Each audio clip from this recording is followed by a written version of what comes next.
Assalamualaikum warahmatullahi wabarakatuh. Selamat datang ke Insight Talk bersama saya Mas Romalak. Pada hari ini kita akan membincangkan tentang beberapa isu yang sering dibangkitkan dan menjadi persoalan dan perbualan pada baru-baru ini berkenaan dengan topik kita kemelut politik dan pengakhirannya. Dan kalau kita lihat semula, recap semula sejak kebelakangan ini, isu politik sering dibangkitkan, antaranya terbaru berkenaan dengan keputusan Belanjawan 2021 yang kalau kita lihat Parlimen semalam telah membuat keputusan bahawa 111 ahli parlimen bersetuju manakala 108 tidak bersetuju dan satu ahli parlimen yang tidak hadir semalam. Tapi sebelum kita nak membincangkan tentang topik kita pada hari ini berkenaan dengan belanjawan, berkenaan dengan moratorium dan banyak lagi isu yang kita akan bangkitkan. Jadi saya bersama dengan Encik Hisham Jalil, itu Ketua Penerangan BN Selangor. Selamat datang Encik Hisham. Terima kasih jemput saya. Okey, sama-sama. Okey Encik Hisham, kalau kita lihat dengan topik perbualan kita pada sebelum-sebelum ini kan, sebenarnya saya bertanya dengan Encik Hisham berkenaan dengan politik di Perak dan sebagainya. Tapi kalau kita lihat pula dengan perkembangan terbaru semalam berkenaan dengan Belanjawan 2021, mungkin Encik Hisham ada tak apa-apa yang boleh cerita sikit berkenaan dengan Belanjawan 2021 yang telah diputuskan oleh kerajaan semalam? Okey. Saya nampak ada beberapa perkara dalam belanjawan semalam yang menarik. Nombor satu, itu membuktikan yang kerajaan hari ini memang tak stabil lah. Kalau kita lihat bajet itu lulus dengan 100, macam Encik Masrur kata, 111 lawan 108. Dan seorang ahli parlimen tak ada, Tengku Razali. Betul, Musang. Kalau Tengku Razali hadir, katakan dia memang tak bersetujulah dengan kerajaan Perikatan Nasional, itu dah jadi 109. So 109 lawan 1111. So maksudnya itu kalau ada seorang lagi daripada yang menyokong kerajaan PN tu swing sekarang ni kan zaman banyak ahli parlimen lompat. Kalau 100 seorang aja swing jadi 110 ke 110. Dua orang saja swing, maka kerajaan hari ini akan jatuh, bajet tidak lulus. Itu perkara pertama. Dan keadaan ini akan berlaku lagi, dia tak akan berhenti kalau kita lihat. Dan semalam on block ahli-ahli parlimen Barisan Nasional sebanyak 41 orang kecuali Tengku Razali menyokong. Dan kenapa mereka menyokong walaupun isu moratorium dengan KWSP itu tak habis lagi apa yang kita minta tidak sepenuhnya bagi. Sebabnya begini, sebabnya ialah kerana kita ada 2 minggu lagi sebelum 1 Januari 2021 di mana perbelanjaan kerajaan perlu dibuat untuk bayar gaji penjawat awam dan sebagainya. So kalau bajet tidak lulus, maka perbelanjaan tersebut, belanjaan COVID semua tidak buat. Itulah sebabnya saya rasa mereka, bukan saya rasa lah, memang betul lah. Itulah sebabnya kenapa ahli-ahli parlimen BN menyokong. Bukan kerana mereka menyokong Tan Sri Muhyiddin, tapi kerana mereka nak lepaskan bajet ini dulu. Tapi pada hemat saya, kalau hari ini dibuat usul undi percaya atau undi tidak percaya, saya rasa kerajaan tidak akan dapat 111 undi maka saya rasa kalau hari ini dibuat usul undi percaya, mereka tidak akan dapat jumlah undi yang sama, malah saya rasa kerajaan akan jatuh kalau ada usul. So semalam itu mereka menang sebab orang undi bajet untuk lepaskan bajet dulu. Tapi itu tidak bermakna sokongan majoriti terhadap kerajaan sekarang. Baik. Berbalik dengan tidak bermakna menyokong. Semalam kalau kita lihat Najib Razak ada juga mengeluarkan kenyataan bahawa belanjawan kalau terlihat seperti yang Encik Cham kata, tahun depan lagi 2 minggu lagi nak masuk ke tahun 2021. Jadi pendapat Encik Cham sendiri, adakah Encik Cham bersetuju ataupun tidak bersetuju dengan belanjawan 2021? Saya rasa kita semalam itu adalah satu keperluan mendesak untuk kita luluskan bajet dulu. Bukan makna kita sokong and ada benda yang tak kita pun ada tak puas hati jugalah sebab moratorium dengan KWSP ni tak selesai lagi. So kita minta tak ada syarat. Pemuda UMNO pun dah tegaskan, Datuk Najib pun dah tegaskan, UMNO pun dah kata, tetapi sehingga hari ini syarat-syarat itu masih ada lagi berkenaan dengan 10,000 tu. Orang nak pergi keluarkan duit KWSP mereka pun masih susah lagi. Ini kita tak cerita moratorium lagi. Moratorium pun tidak banyak disentuh. So sebab itu tapi memandangkan time tu kerana desakan masa. So kita lepaskan dulu. Tetapi kita tidak akan let go perkara ini sebab perkara ini adalah isu rakyat. Kita perjuangkan hal ini. So So kita lepaskan bajet, tetapi kita akan continue untuk bawa isu ini sampai mereka dan mereka pun kata benda ini tak apa boleh bincang. So kita nak tengok sejauh mana mereka kata itu betul ke tidak. Okey. Tapi kita bagi dulu. Okey, tadi Encik Syah ada sebut berkenaan dengan moratorium. Dan kalau kita lihat dengan isu KWSP ni memang tak akan habis, Encik Syah. Selagi tidak ada orang kata syarat yang betul-betul. Sekarang macam mana situasi dia, Encik Syah, melihat keadaan KWSP dan moratorium ini? Itulah, saya tengok banyak kenyataan berbolak balik. Nombor satu, CEO KWSP dia kata itu bukan kriteria, itu bukan syarat, itu kriteria. So ini saya rasa CEO KWSP ini dah jadi macam ahli politik dah pula, kita pun tak spin macam tu pada kita. Kriteria itu syarat lah. Maksudnya terutama kategori 2 itu. Bila kategori 2, kenapa nombor 1 kita persoal kenapa letak 30%? Apakah asas mereka letak orang hilang pendapatan 30% saja yang boleh minta? Kenapa tidak 25%? Kenapa tidak 20%? Dan 2-3 minggu lepas saya bangkitkan. Saya kata apa bezanya kalau orang itu gaji 2,000 dia hilang 20%, 600. Itu 600 tu banyak. Dengan perbezaan antara orang yang gaji 20,000, bila dia hilang 6,000 dia ada 14,000 lagi. Tapi kalau orang tu gaji 2,000 dia hilang 400, dia tidak layak. So adakah KWSP macam mana KWSP decide buat keputusan yang orang gaji 20,000 tu lebih layak daripada orang gaji 2,000? Ini persoalan-persoalan ini. So itulah saya kata mereka tak sepatutnya letak syarat ini. So sampai ada orang petikai, ramai orang kata ini syarat-syarat sebenarnya nak menyukarkan orang daripada mengeluarkan. So macam dia trik pula rakyat. So dia trik ahli-ahli parlimen, dia buat keputusan pengurusan.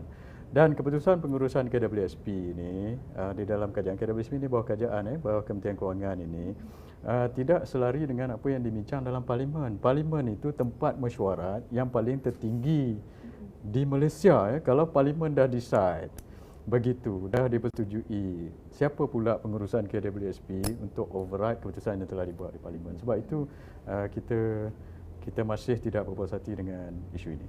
Jadi berbalik dengan isu KWSP, sebab sebelum saya live ni, saya juga ada soalan-soalan yang dah diberikan oleh netizen di luar sana mengatakan kenapa KWSP ini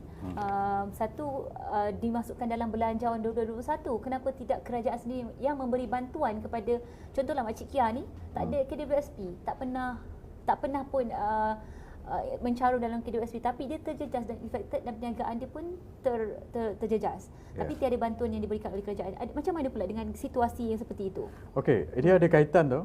Sebab kebanyakan daripada orang B40 dan saya rasa kebanyakan daripada hampir semua B40 lah. Dan kebanyakan daripada M40 tidak ada simpanan. Cik Masura. So apa yang mereka ada simpanan adalah dalam bentuk KWSP. So apabila keadaan ini berlaku, special circumstances zaman COVID ini, orang mencari-cari apa yang mereka ada simpanan. Semua dah dalam tempoh setahun ni, COVID ni nak dekat setahun dah ni, dah 10 bulan dah. Dah setahun. Betul lah. So orang dah habis pakai dah. Apa yang mereka dah ada, mereka dah jual pakai. So dah habislah, apa lagi yang mereka nak cari. Tiba-tiba ada duit KWSP. Dan berdekat situ kita boleh pakai untuk pakai tengah zaman kesesakan ini. Tapi bila pergi KWSP tak boleh dia kata untuk hari tua. Ini yang kita tak setuju. Sebab dulu KWSP ditubuh untuk kita belanja hari tua, sebab hari tua itu kalau kita tengok niat dia, hari tua itulah zaman kita sesak, tak ada kerja dan terdesak.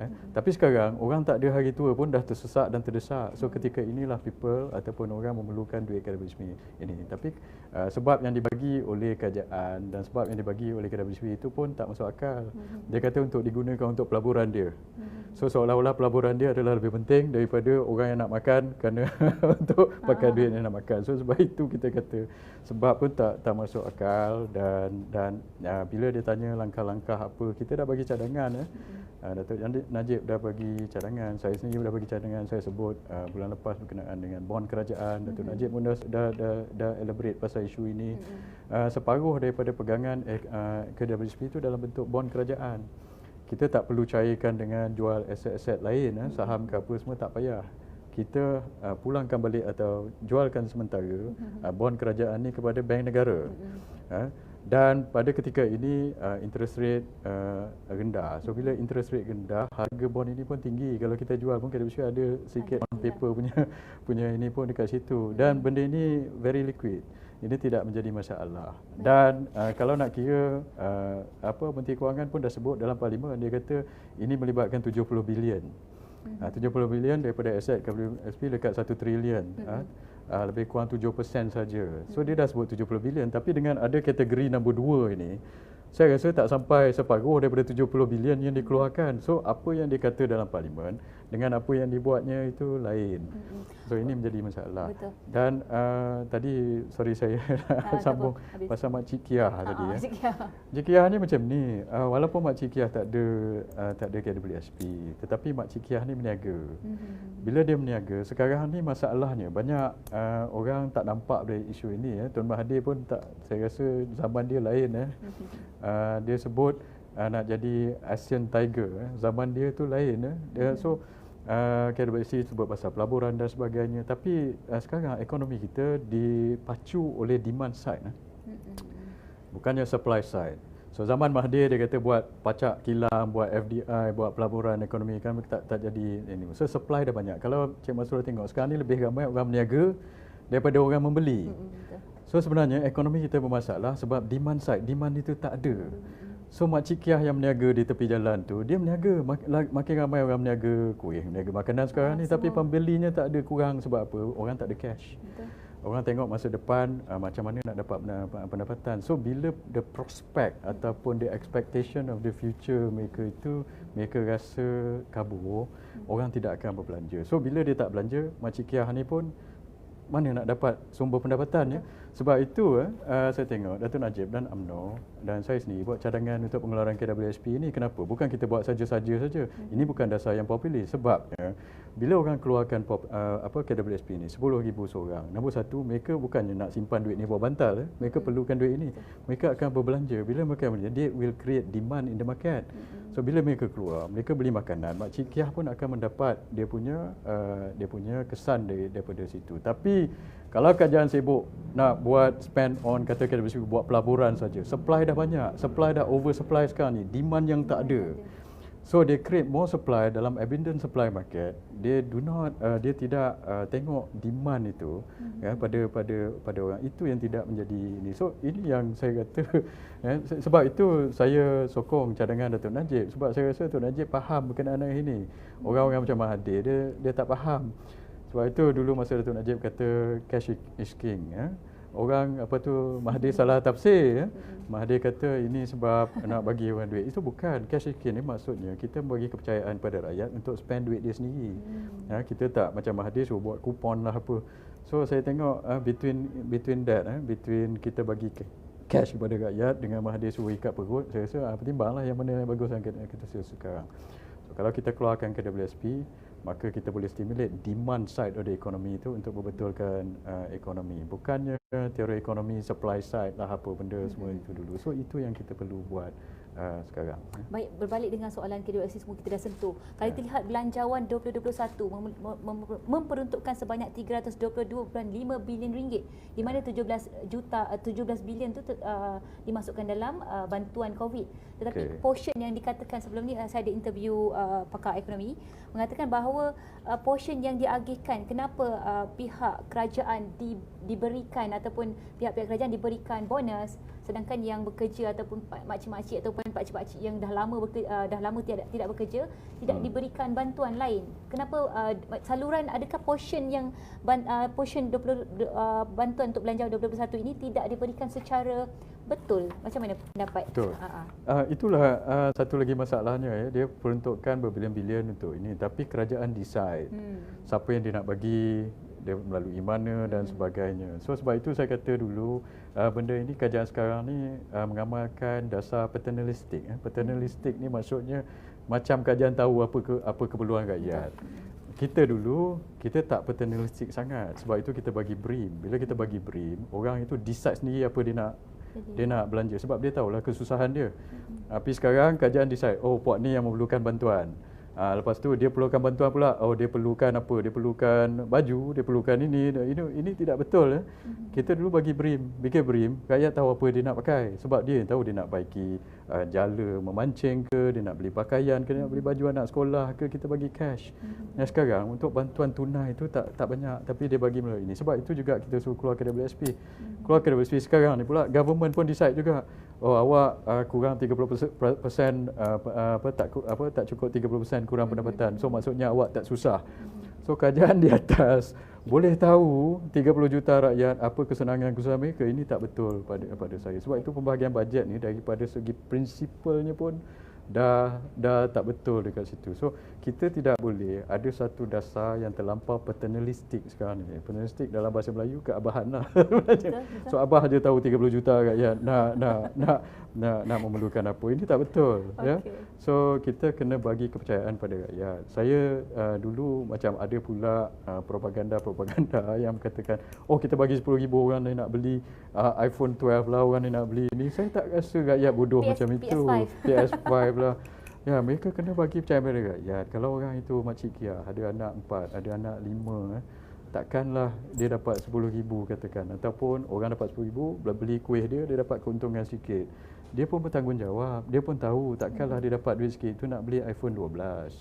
So kita kena percayalah rakyat berkenaan hari ini, dan kita stimulate ekonomi pada masa yang sama. Dan sebab itu daripada paternalism ini, dasar-dasar itu macam duit ditentukan oleh kerajaan, dengan kita bagi rakyat bantuan dan kelegaan melalui moratorium dari KWSP, dan rakyat tentukan macam mana nak legakan mereka sendiri. Saya pilih option yang nombor 2 itu, bukan option yang jadi kesimpulannya adalah, adakah Encik Isham sendiri bersetuju dengan Belanjawan 2021? Pembahagian portion cake yang diagihkan itu, adakah Encik Isham sendiri bersetuju atau tidak? Okey, saya ada 2 part jawapan di situ. Saya tidak bersetuju secara keseluruhan. Ya, ada perkara yang saya tidak bersetuju. Cuma saya bersetuju yang bajet ini perlu diluluskan kerana tekanan masa. Sebelum sebab kita ada 2 minggu untuk lepaskan gaji penjawat awam, perbelanjaan COVID dan sebagainya. Tapi saya tidak bersetuju dengan 100%. Ya. So sebab itu bila mereka janji, dia janji lagi dulu mereka janji dia kata okey, KWSP ni dengan betul lepas. Lepas tu cerita lain pula. Sekarang dia janji lagi, okey tak apa, lepaskan dulu, lepas tu boleh bincang kemudian. Okey, sekarang kita nak tengok janji-janji ni mereka. Tapi apa yang saya akan nak cakap sekarang ialah kita tak akan lepaskan perkara ini begitu saja. Kita undi, tapi kita akan tuntut juga. Because kita tak nak mereka ni jadi macam kerajaan PH dulu, janji tak ditepati. So macam orang duk menjerit kencing, janganlah, kita tak mahu macam tu. Sekiranya perjanjian tu tersebut tak dilaksanakan juga, macam mana? Sekiranya sekarang ni sekarang ni kita bukan dalam mereka nak wujudkan gagasan. Tapi dalam kerajaan hari ini dibentuk kerana kerjasama ahli parlimen saja. So kita dah cakap kita bukan dalam kerajaan PN. Kita pun tak sign dengan dia. So kita akan tuntutlah selagi apa yang kita apa yang kita boleh. Okey. Terima kasih Cik Isham atas penjelasan yang panjang untuk berkenaan dengan Belanjawan 21. Tapi kita ada banyak lagi soalan. Tapi sebelum tu kita memberi peluang dan ruang juga kepada semua penonton di Insight Talk untuk mengajukan sebarang jenis soalan. Jadi sebelum kita kemukakan soalan untuk daripada penonton, kita teruskan dengan soalan seterusnya. Kalau kita lihat berkenaan dengan menjelang PRU nanti 15. Okey.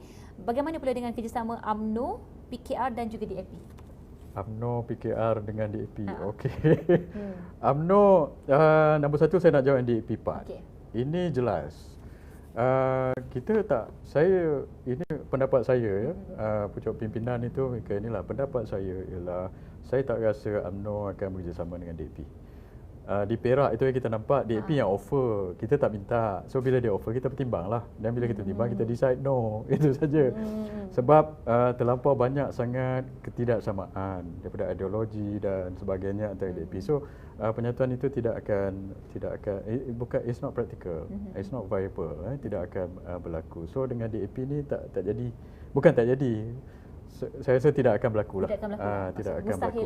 Mustahil dengan, saya tak cakap mustahil, tapi saya rasa dalam masa-masa terdekat ni kita tak tahu 20 tahun 30 tahun datang apa yang berlaku, tapi dalam masa dekat ni tidaklah. Kalau kita lihat UMNO adalah satu-satunya parti yang tak pernah bekerjasama dengan DAP. Padahal DAP dah bekerjasama dengan semua orang lain.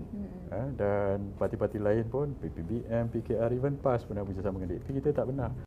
So banyak sangat ketidaksamaan di situ. So ini tidak akan berlaku. Dengan PKR, slogan yang dilakukan sekarang, no DAP, no Anwar. PKR okey, melainkan Anwar. Itulah dia tak sebut PKR. Dia tak sebut PKR, Anwar je lah. Dia kata no Anwar. So saya begini, saya rasa orang tak orang yang sebut no Anwar tu sebab association Anwar dengan DAP. Dan kalau kita lihat Anwar dan PKR bergantung dengan sokongan DAP sekarang. So dia macam jadi package. Tapi kalau dinamik itu berubah, kita tidak tahu apa yang akan berlaku. For example, manalah tahu kot satu hari PKR tinggalkan DAP pasal nak bersama dengan kita. Mungkin ini akan membuka dinamik yang baru. So DAP itu adalah faktor kenapa orang UMNO menolak PKR. Sebab association atau talian antara Anwar Ibrahim, PKR dan DAP. Saya rasa Anwar pun tahu ini. Dia tahu UMNO tidak boleh bekerjasama dengan dia sebab dia punya association dengan DAP tersebut. Okay. Berbalik dengan soalan tadi, jawapan yang Encik Syam kata bahawa kemungkinan memang tidak akan bekerjasama, tapi dalam politik ini semuanya boleh mungkin. Seperti kalau kita lihat sekarang bagaimana Anwar boleh orang kata bekerjasama dengan Mahathir, tetapi sekarang dah melakukan sayap berlainan atau berasingan. So jadi macam mana pula dengan keadaan politik sekarang ni? Adakah kemungkinan juga? Itulah. Orang kata politik ni the art of possibility, ataupun seni kemungkinan. Ada, itulah saya kata pada saya daripada segi probability atau kebarangkaliannya tidak. Kemungkinan masa-masa akan datang itu wallahu a'lam, kita tidak tahu. Tapi kebarangkalian politik dengan DAP itu tidak.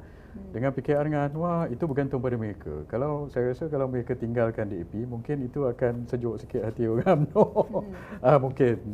Mungkin sejuk sikit hati orang UMNO untuk pertimbang kerjasama dengan Anwar Ibrahim dan PKR. Tapi batu penghalangnya ialah DAP sekarang. Orang UMNO, saya sendiri pun bila dengar DAP ni allergic. Bukan saya lah, orang UMNO termasuk kita lah kebanyakan daripada orang UMNO dia akan umbi. Bila kita kata kerjasama dengan DAP ni, kita rasa pasal banyak sangat bad blood di situ. So saya tak rasa kebarangkaliannya kita akan bekerjasama dengan mereka. So Anwar kalau nak bekerjasama dengan kita, dia kena pertimbang untuk tinggalkan DAP. Jadi antara Anwar dan juga Mahathir, mana satu yang menjadi pilihan UMNO untuk ikut ke arah mana satu? Kalau tanya saya, dua-dua saya. Kalau Cik Mastura tengok saya punya posting, saya rasa saya paling konsisten daripada dulu. Saya kritik Dr. Mahathir dan saya juga kritik Anwar Ibrahim. Dan saya tak pilih-pilih. So pada saya macam ini, saya kata sesiapa pun ada kuasa dan kita kena kritik kalau mereka buat kesilapan. Dan sekarang walaupun kita dalam kerajaan, tapi saya kritik juga kerajaan. Muhyiddin pun saya kritik. Pada saya kritik sebab ini adalah penting untuk semak imbang. Semak imbang untuk rakyat. So kita tidak boleh biarkan perkara-perkara yang tak betul daripada berlaku. Okey. Ada soalan juga daripada seterusnya penonton yang ada tanya berkenaan dengan bagaimana pula dengan pembahagian kerusi PRU nanti antara BN, PAS dan juga Perikatan Nasional. Bagaimana? Okey, ini pun satu lagi komplikasi. Komplikasi agak rumit. Nombor satu, pembahagian kursi. Itu hari ada kenyataan daripada SUA Barisan Nasional, Anwar Musa. Dia kata pembahagian kursi dah 70% dah selesai. Dia kata. Tapi kalau kita lihat kenyataan dia, saya baca kenyataan dia. Saya tengok ada orang baca tajuk je, UMNO akan bertanding 55 kursi. Tapi saya pun nak tahu juga 55 kursi mana. Tapi kalau kita lihat kenyataan dia, dia kata UMNO bertanding 55 kursi itu pembahagian kita dengan PAS. UMNO dan PAS. Yes, UMNO dan PAS, Nama Pakatan Nasional. Kita tak bincang dengan PBM lagi. 55 kursi. So 55 kursi ni adalah kursi yang UMNO menang masa PRU 14. Campur Cameron Highland. Okey. UMNO menang 54 kursi masa PRU 14. Semenyi sekali lah. Semenyi DUN. So bila kita ada PRK, dulu kursi MIC dan kita bertanding UMNO ambil kursi itu bertanding. So 54 campur 1, 55. 55 ini adalah termasuk 14 kursi lompat bersatu tau. So yes, sebab Presiden UMNO daripada dulu Datuk Zahid dah kata awal-awal, dia kata kursi kita bukan kursi ini. So maksudnya bila kita dah kata 55, so UMNO akan bertanding sekurang-kurangnya 55 kursi yang kita menang dalam ini kursi UMNO yang menang masa PRU 14 termasuk PRK. Dan rundingan kita dengan PAS pun dah selesai. So PAS menang 18 kursi. So 18 kursi, so 55 campur 18 berapa kat situ? 73. 73. So 73 dan 55 campur 18 73. So 73 kursi ni dah selesai. Dan juga dalam kenyataan juga dikatakan ialah dan kerusi-kerusi yang mana bila ada UMNO tidak akan bertanding di kursi PAS dan PAS tidak akan bertanding di kursi UMNO. Dan kursi-kursi yang mana bila PRU 14 dulu PAS dapat undi yang lebih banyak daripada UMNO. Maka kursi ini kursi PAS. So ada 7 kawasan yang mana selain daripada 18 tersebut yang bila PAS tanding dengan UMNO, yang PAS dapat undi lebih daripada UMNO di situ. So PAS kurang-kurang kita 55, PAS 18 campur 7, so 25. So 55 campur 25, 80 dah selesai. 80 dah selesai. So semasa PRU 14, UMNO bertanding 119 kursi campur Cameron Highlands. So sekarang ni 120 kursi kawasan-kawasan Melayu dan kawasan Samudera di Semenanjung campur Sabah, 120 kursi. So 80 daripada 120 kursi ni selesai. So ini tidak menjadi masalah. So apa sekarang ni yang rumit ni? Rumit ini adalah 40 kursi ni. 40 kursi ini termasuk kursi-kursi bersatu PPBM dan kursi-kursi Azmin PKR lompat. So dulu PPBM ada 13 kursi 13. Lepas tu kita ambil satu di Tanjung Piai tinggal 12. So 12. Lepas tu Tun Mahathir sekarang Pejuang tinggal 4, satu muda, satu bebas. So original kursi bersatu ada 6.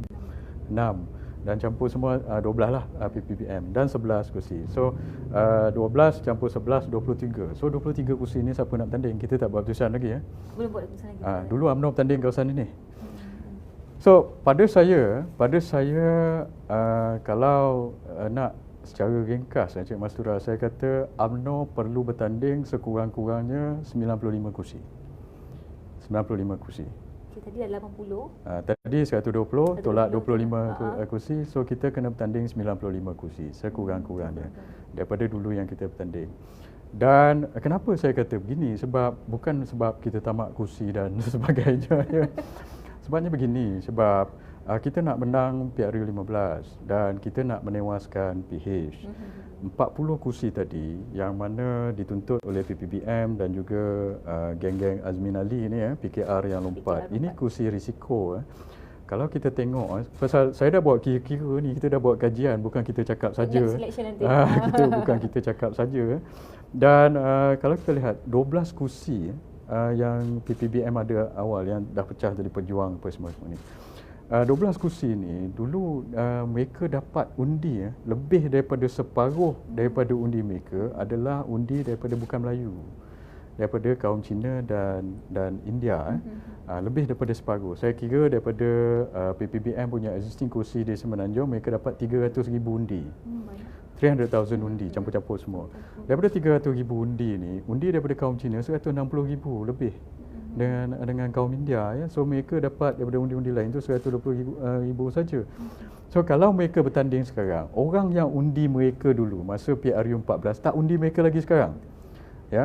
Contoh kawasan di Ampang Zuraida dan kawasan Saifuddin Abdullah di Indramayu Kota, even kawasan Tan Sri Muhyiddin sekali di Pagu, lebih daripada separuh dia menang pasal undi Cina. Sekarang tidak ada siapa yang akan kata orang Cina dan orang India yang undi dia dulu akan undi dia balik, sebab mereka tengok mereka ni sebagai pengkhianat. So mereka dah hilang undi-undi lebih daripada separuh undi mereka ini. So sebab itu mereka kena ganti dengan pengundi-pengundi ni dengan pengundi-pengundi UMNO dan pengundi-pengundi PAS. Sebab itu mereka terdesak untuk buat gagasan dengan UMNO dan PAS ini, sebab mereka tahu kalau tak ada gagasan ini, kalau dia tak ganti lagi pengundi-pengundi yang mereka dah hilang lebih daripada separuh ni, mereka akan kalah pilihan raya. Cuma masalahnya begini, lebih separuh daripada orang yang undi mereka dulu tak undi mereka lagi. Dan kalau mereka bertanding dan mereka suruh kita jangan bertanding di situ, orang-orang kita akan undi UMNO pun akan jadi tawar hati nak mengundi. So sekarang semua orang tak undi dia. Akan undi UMNO tak mengundi dia, dan juga orang-orang yang dulu undi dia pun tak undi dia juga. So yang tinggal siapa? Orang PAS saja kalau nak mengundi dia. Masalahnya undi daripada PAS ni tak cukup untuk memenangkan mereka. So sebab itu saya kata, kalau kita bagi free kursi ini, sebab kita kata untuk penyatuan ummah, retorik yang dikatakan mereka, dan untuk mengelakkan 3 penjuru, saya kata 3 penjuru tak semestinya ini. Kadang-kadang kalau kita ada 2 penjuru itu kan di tempat-tempat macam ni akan menjadi masalah pada kita, sebab kata kita tak bertanding di tempat itu, Indra Mahkota kita tak bertanding di situ. Letaknya Saifuddin itu, orang yang undi dia dulu tak mengundi dia, orang UMNO tak mengundi dia, Cina India tak mengundi dia, kita kalah, PH menang. So dekat sini ada 20 lebih kawasan parlimen yang macam ini. So sebab itu saya kata pada orang-orang yang nak bagi free sangat kursi kita kepada PPM ni, supaya tengok semula secara detail. Sebab kalau kita silap perkara ini, apa yang akan berlaku ialah PH akan menang. Kita letak 2 penjuru, letak balik orang itu. Rina Harun bertanding di Titi Wangsa, Alor Gajah siapa ni, Pak Wan bertanding di Alor Gajah. Mereka ini akanlah sebab rejection rate terlampau tinggi, dan PH akan gain 20 lebih kursi. So kita punya penyatuan ini kan akhirnya akan apa tahu, kita menang belas-belas kursi, kita kalah puluh-puluh kursi. So secara netnya PH akan menjadi kerajaan. So sebab itu bila PH jadi kerajaan atau kita ada net sama je macam sekarang, kerajaan tidak akan stabil lagi. Dan saya ingin mengelakkan ketidakstabilan kerajaan, dan juga saya ingin mengelakkan PH jadi kerajaan semula, sebab kita dah rasa 22 bulan PH dah jadi kerajaan. So tapi, dan kalau kita lihat dalam kabinet Tan Sri Muhyiddin sekarang, separuh dalam kabinet itu pun orang PH, sampai orang panggil mereka PH 2.0 sekarang. So kalau katakan kita ikut diorang punya syarat ini kan, kebarangkaliannya PH akan menang. So saya tidak mahu perkara ini berlaku. So ini yang kita perlu lihat. Macam kawasan Tan Sri Muhyiddin, saya cakap dalam ceramah saya 2 bulan lepas, saya kata beliau menang sebab 12,000 Cina undi dia. Itu pasal dia menang. Melayu yang undi dia, kita Barisan Nasional di Pagoh dapat lebih undi Melayu daripada Tan Sri Muhyiddin. Tapi kali ini kalau Tan Sri Muhyiddin bertanding di situ, saya rasa Cina India tidak akan undi dia. Bila Cina India tidak akan undi dia sebab mereka minat. Dan kalau kita berada dalam gagasan ini bukan gagasan menyatuan ummah, gagasan ini untuk gagasan nak menyelamatkan bersatu. Mereka tahu mereka tidak boleh selamat dengan tanpa UMNO dan PAS, mereka akan kalah. Tapi masalahnya kalau kita nak menyelamatkan dia tapi dengan kita tenggelam dan kalah, ini adalah satu yang pada saya tidak bijak. Jadi kesimpulan dia, adakah akan pergi juga ke 3 penjuru ataupun menggunakan logo bendera yang sama, ataupun sebaliknya? Saya nampak akan memberikan ataupun beri UMNO saja kerusi tersebut. Saya nampak putih-putihnya ada di situ. Sebab kita dah decide kita akan pakai lambang asli. Perikatan Nasional pun akan pakai lambang asli. PAS pun kata dia semua dah mungkin dah sendiri. Sebab saya ada propaganda daripada PPM kata orang-orang dalam UMNO ni yang tak setuju akan umbi UMNO ni anti penyatuan ummah dan sebagainya. Kita bukan anti penyatuan ummah, kita anti pengkhianat sebenarnya. Kan dalam kalau kita lihat masa zaman Rasulullah dulu pun, kita tidak disuruh untuk bersatu dengan siapa-siapa saja.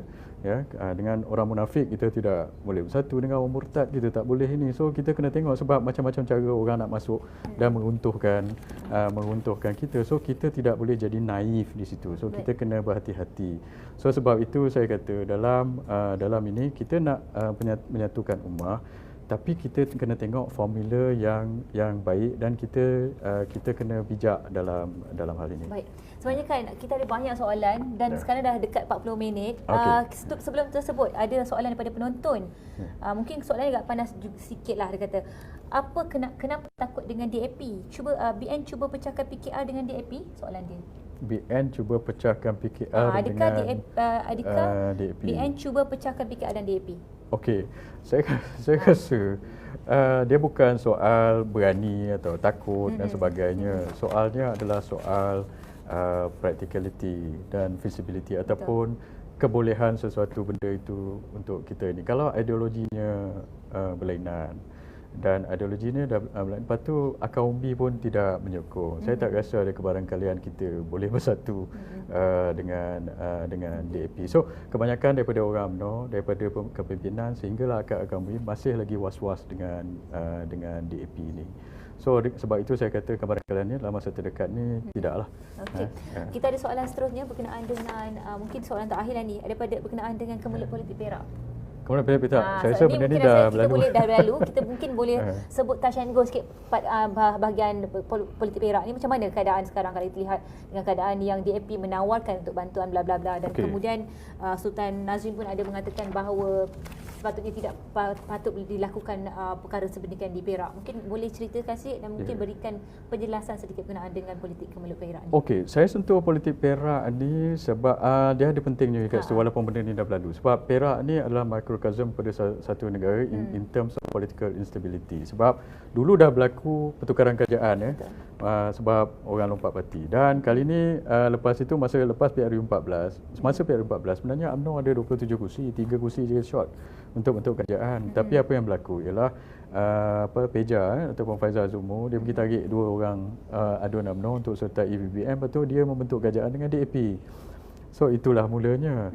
Dan lepas tu kali ini bila ada usul undi percaya UMNO tidak sokong dan DAP tidak sokong. Bukan maksud UMNO bekerjasama dengan DAP, tetapi kerana kita ataupun UMNO dengan DAP ada common disagreement dengan dengan bukan kita ada common agreement, ada common disagreement. DAP ada sebab lain kenapa dia tolak Peja, UMNO ada sebab lain. So itu akan berlaku di parlimen juga So bukan pasal Anwar Ibrahim dengan DAP bekerjasama dengan UMNO bersama, tapi kita ada common disagreement dekat situ. Sebab itu daripada dulu 2 tahun lepas saya dah usulkan supaya di parlimen nanti kalau lepas PRU 15 dan sebagainya kita ada buat akta lompat parti. Betul.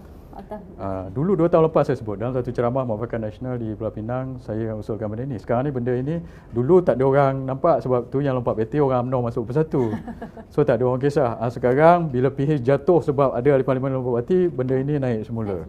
Tapi kita kena serius dalam benda ini sebab kita tak nak kestabilan politik itu berlaku lagi. So sebab itu we will fight, saya sendiri akan fight for akta lompat parti ini dan juga akta pembiayaan politik kena buat. Sebab bila ada lompat parti akan ada juga laku pembiayaan politik, rasuah politik dan sebagainya berlaku juga. Itu yang kita tak nak. So kita nak kurangkan rasuah politik dan kita nak kurangkan kestabilan ini. Dan bila ada secara ringkas dengan kenapa kena ada akta pembiayaan politik ni juga, saya sebut ini dalam beberapa bulan lepas sebab ini memberi peluang ruang kepada orang yang tak ada duit untuk akses to politik. Bila dia nak masuk politik, dia nak bertanding dengan adanya akta pembiayaan politik, dia boleh raise fund untuk ini. Kalau tak ada akta pembiayaan politik, ini susah untuk orang kata yang tak berduit nak masuk politik. Orang kaya je lah boleh jadi dalam politik.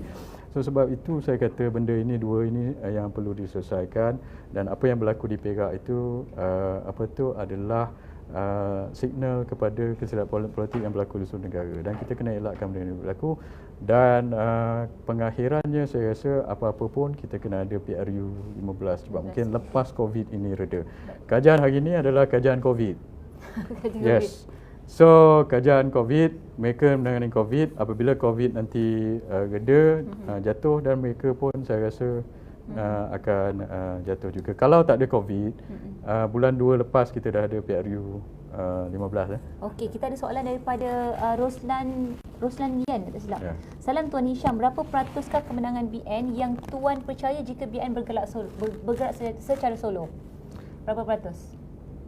Okey. Kita ada soalan lagi, kalau boleh kita drag sampai sejam, kalau tak kita cuba cepatkan soalannya. Kalau kita pergi kata analytical on that, dulu UMNO bertanding, UMNO tak bertanding semua kursi daripada 222 kursi, UMNO cuma bertanding 120 kursi. So daripada 120 kursi itu pun kurang daripada separuh daripada 22, saya kata 95. 95 ini kita punya peluang yang cerah untuk menang. Baik. Alright. Satu soalan seterusnya, siapakah calon Perdana Menteri di pihak BN pada PRU 15? Adakah UMNO akan benarkan PN dari PPBM? Soalan ini bagus. Okey, soalan tu ada dua. Ada dua. Nombor satu, siapakah calon PM daripada BN?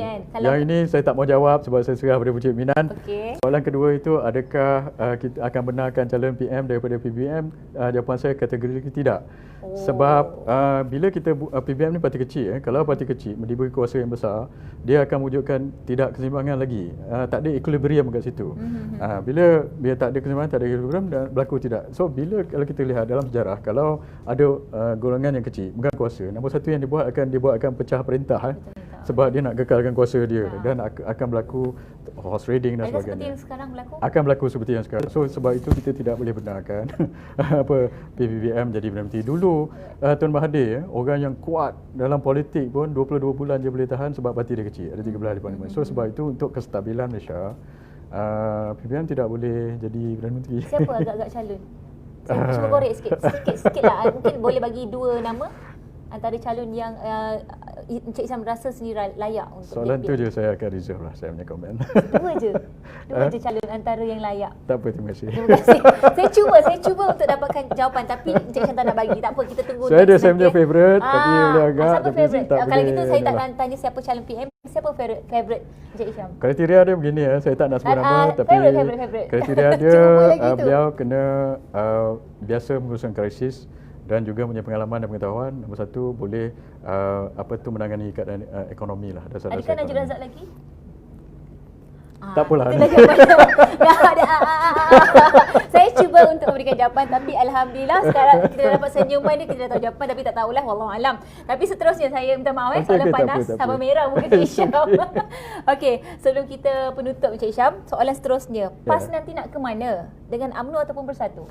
Okey, pada saya secara rasional, kita tengok PAS ni ada 18 ahli parlimen. So dulu semasa zaman Dr. Mahathir jadi PM, mereka pun sokong Dr. Mahathir sebab ada kekangan secara rasionalnya, sebab mereka perlukan bantuan daripada, dia ada dua negeri, Kelantan dengan Terengganu. So bajet negeri Kelantan pun dipack oleh duit royalti minyak daripada Persekutuan. So mereka kena bekerjasama dengan Kerajaan Persekutuan. So mereka terpaksa.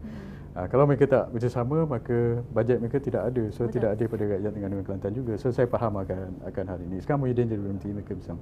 Tetapi bila parlimen dibubar, saya rasa mereka akan kira semula, sebab kalau mereka bersama Bersatu, bila parlimen dibubar, Bersatu ni kapal nak tenggelam. So mereka pun pandai juga, mereka pun tidak mahu tenggelam bersama-sama Bersatu. Macam saya kata tadi di kawasan-kawasan di mana orang Azmin dengan orang, kalau kita lihat itu hari ada survey 3 ahli politik yang paling dibenci di Malaysia. Nombor 1 Azmin Ali, nombor 2 Tun Mahathir, nombor 3 Muhyiddin.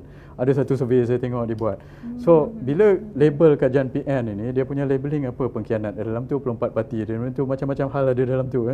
So siapa-siapa yang associate dengan Bersatu pergi PRU 15, mereka pun akan terpalit. Bila mereka terpalit, saya rasa PAS ni cerdik, dia tidak mahu terpalit bila kerja pergi PRU untuk support BN. Tapi sekarang ni sebab mereka dalam sama-sama dengan kerajaan, so mereka terpaksa ikutlah.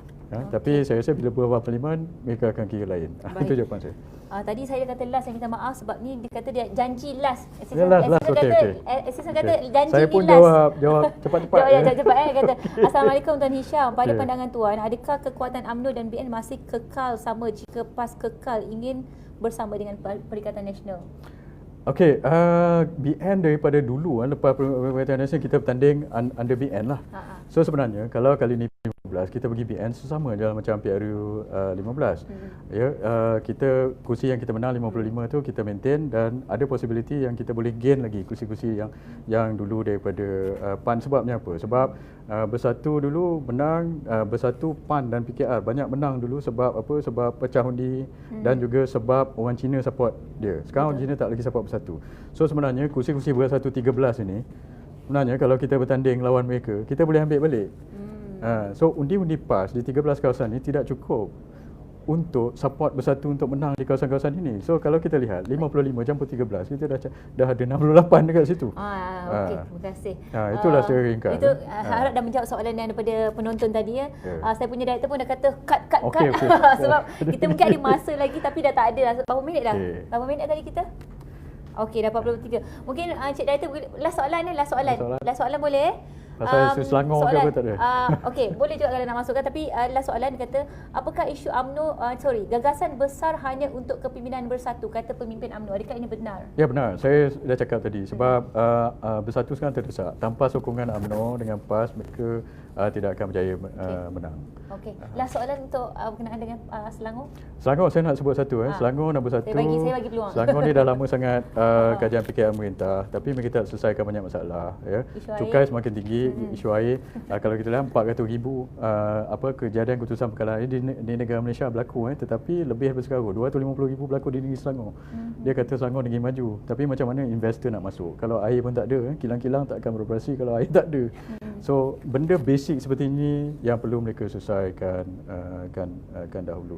Dan benda ini kita akan selesaikan masalah-masalah cukai yang tak semestinya di Selangor sejak PKR memerintah ada 72 cukai perniagaan baru. Ini meningkatkan kos menjalankan perniagaan dan meningkatkan kos sara hidup di Selangor. So kos sara hidup di Selangor memudahkan perniagaan di Selangor, menyelesaikan isu air. So benda-benda ini yang kita akan buat. Baik, soalan terakhir berkenaan dengan COVID. Kalau terlihat sekarang kat Selangor paling tinggi peratusan, macam mana pula nak membendung ni?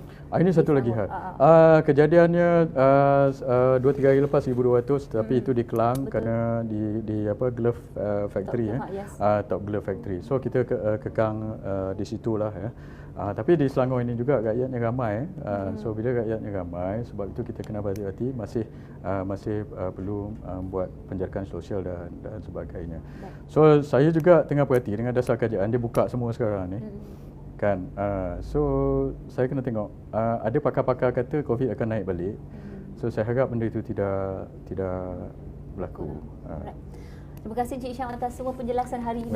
Jawapan tak cukup. Jawapan sangat tepat, tapi soalan tadi. Yang pasal calon Perdana Menteri. Bukan. Siapa idola dalam kepimpinan di Malaysia ni? Idola. Saya kerja lama dengan Tun Najib. Saya suka dasar-dasar ekonomi dia masa saya di Pejabat Perdana Menteri. Saya dah 20 tahun kerja dengan kerajaan dulu. 10 tahun dengan JLC, 10 tahun dengan kerajaan, dan 5 ke 7 tahun dengan kerajaan tu bersama Tun Najib. So sebab dia dasar-dasar ekonomi dia faham demand side ekonomi kan. Orang-orang lain tak faham. Macam kita tengok ada orang dalam kerajaan, ada seorang timbalan menteri kita nak menyelesaikan masalah ini kena print duit lah apa benda sebagainya. Saya tak rasa benda-benda ini. So kita perlukan orang yang betul-betul faham ekonomi untuk menangani masalah. Jadi jawapan dia terjawab lah ya. Siapakah bakal yang nama yang listed? Saya bagi minta penonton sendiri yang decide macam mana siapa. Betul tak? Betul tak? Okey, apa pun terima kasih kepada Encik Hisham kerana sudi datang bersama kami di The Malaysian Insight selama lebih kurang 45 minit. Lebih kurang. So insyaAllah kalau ada masa lagi akan datang, kita akan jemput juga lagi Encik Hisham untuk next Insight Talk. Minta maaf kalau ada terkurang ke terkasar ke semua okey Encik Hisham Okey, insyaAllah kalau kita ada masa lagi, kita akan jumpa lagi bersama Encik Hisham ataupun panel-panel lain. Jumpa lagi di masa akan datang. Assalamualaikum dan jumpa lagi. Terima kasih.